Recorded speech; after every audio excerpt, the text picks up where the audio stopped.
Welcome to Movie Math, where we task our crack team of PhD-holding internet scientists to exhaustively research the questions that really matter. Like, how much booze James Bond drinks and how good at killing guys is John Wick. Today, we'll be looking at one of the most moneyed of superheroes, the man behind the black cowl of Batman, Bruce Wayne. How many billions does this trust fund Nepo baby need to beat up the criminals of Gotham City? And if he really wanted to fight crime, wouldn't it be better if he just invested in civic institutions and paid taxes? Because if Bruce Wayne is in fact a real billionaire, he's certainly not paying estate tax. It's time for Movie Math. What are your superpowers again? I'm rich.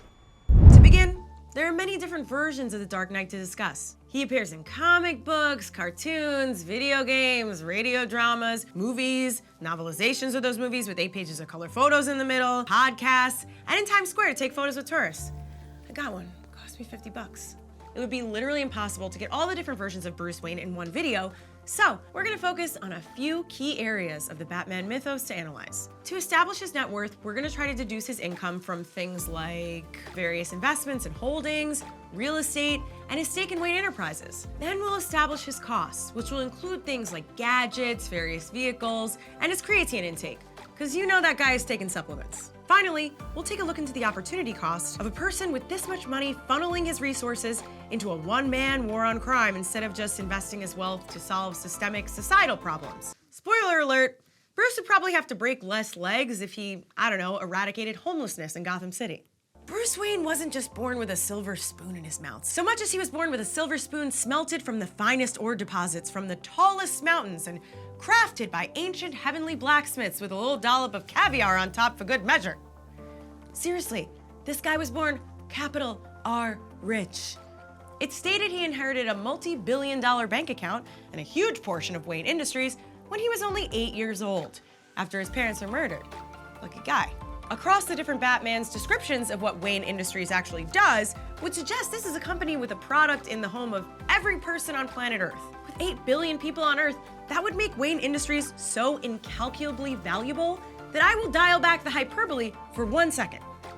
Because while it's impossible to determine the actual value of Wayne Industries, we can break down the various divisions of the company and look at their real-life counterparts. There's Wayne Tech, which focuses on technology, research, development, and innovation, and would be used to make things like the Bat Radar that Bruce uses in the conclusion of The Dark Knight. Comparable companies to Wayne Tech would be Apple, BlackBerry, or Tesla. Apple is currently valued around $3 trillion.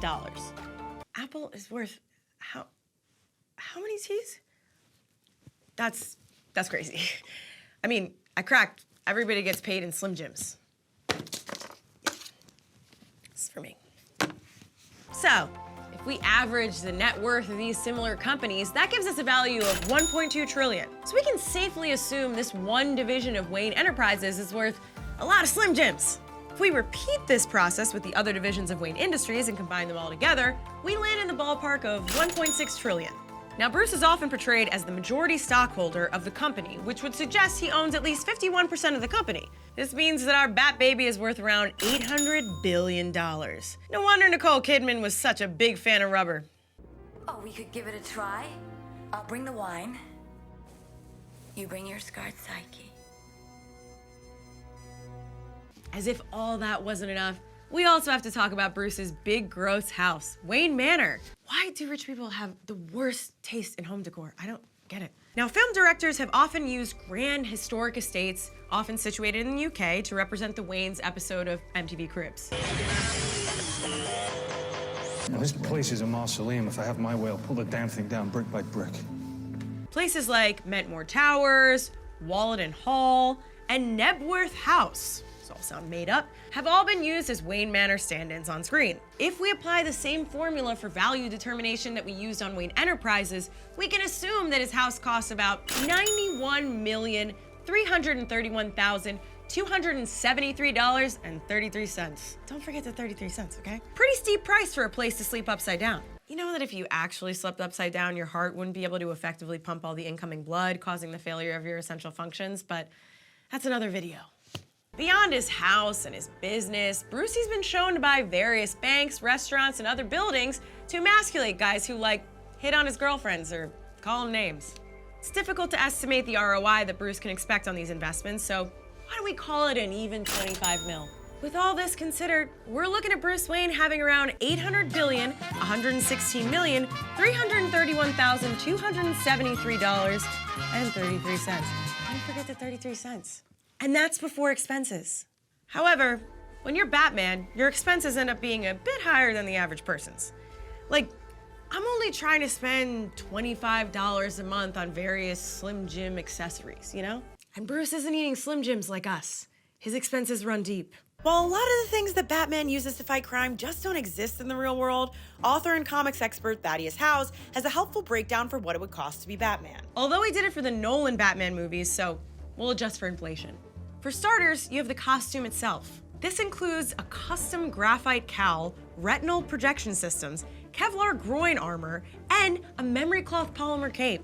Some fast math brings the cost of this particular outfit to a cool 1.3 million bucks. Only a little more expensive than what you find at Spirit Halloween. Then you got the wheels, baby. Batman famously likes to ride in style, with the Wayne Enterprise Applied Science Division in Batman Begins producing the Batmobile as a bridging vehicle for about 23 million. Then you got the Batpod, or the motorcycle Bruce uses in The Dark Knight. This comes in at around 1.8 mil. But the real doozy here is the Batjet, which shows up in The Dark Knight Rises. This Harrier-esque vehicle, which is capable of VTOL hovering and has a custom shape that looks really cool when silhouetted against the moon, is estimated to cost around 69 million.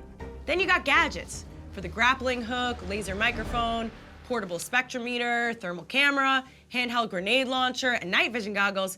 You're looking at around $276,293.95. Beyond that, we have batarangs, exploding batarangs, remote detonating batarangs, grenades, tear gas, GPS tracking devices, periscopes, and snacks for the road in case Bruce gets hungry. I got Slim Jims if you want. All told, the Batman is leaving the cave with about $500,000 worth of bat-shaped gizmos on his belt. Good thing he got that Bat credit card. Fun fact, that card is 0% APR, but gets you no travel points. Bruce, get a better card. But if you want to know the biggest of Bruce's expenses, it's gotta be the Batcave. This subterranean hideaway beneath Wayne Manor is portrayed as the center of operations for our billionaire's one-man war on crime.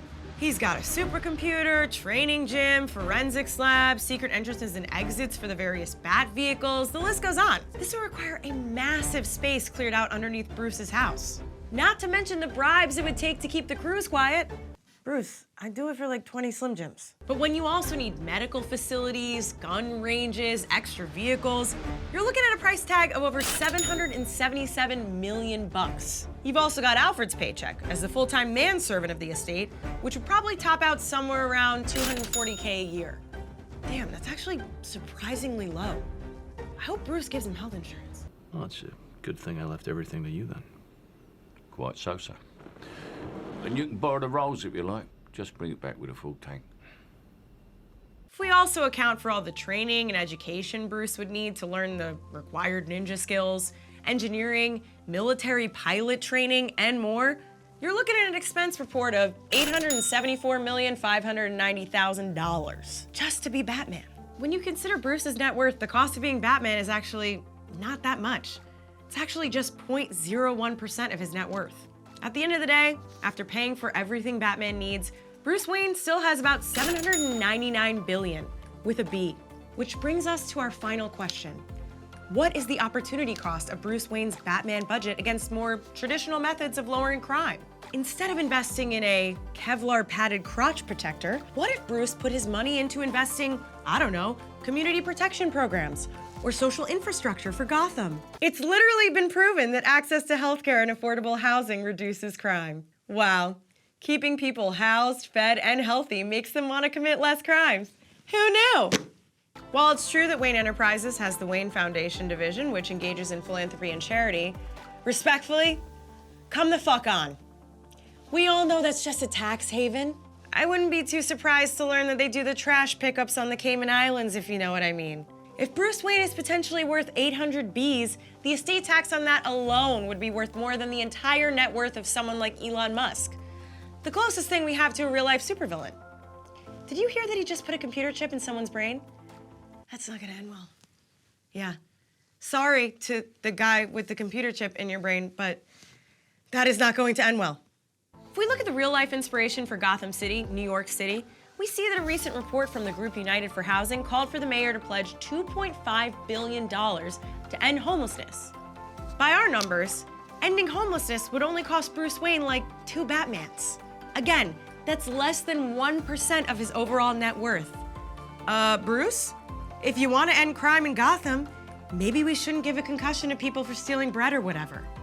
Maybe if we invested a little bit in solving, I don't know, income inequality, that might work, you think?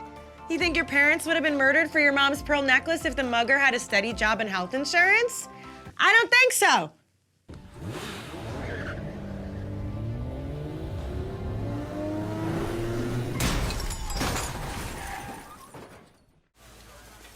That's Mr. Wayne, isn't it? That's a very brave thing you did. Trying to catch the light? Well, you weren't protecting the van. Why? Who's in it?